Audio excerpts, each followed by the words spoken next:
We've seen the smoke from the Canadian wildfire for days now, but let's take a look at the intense damage that they're causing. This is video from Alberta, where nearly 100 wildfires are burning right now, and more are expected to spark because of very hot, dry, and windy conditions there. Nearly half of those fires are believed to have been started by people.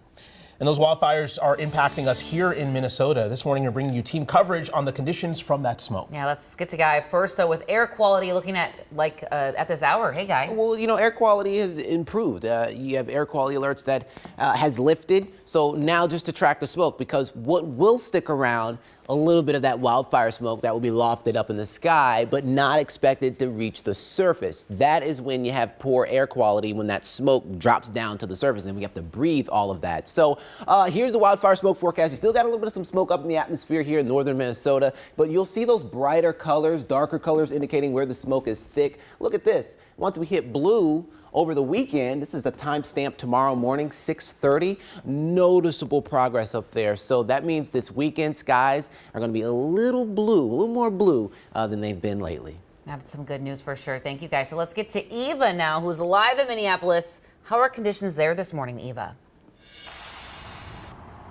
Well, Alicia, they're still pretty hazy outside, and it's interesting to see as the sun rises, it looks a lot different than you're used to. It has more of a reddish tint. It's actually quite pretty, but of course we know that it's not good for the environment what's happening. So this air quality alert did expire at 6 a.m. So while that expired, experts still tell us that these conditions might not be going anywhere anytime soon.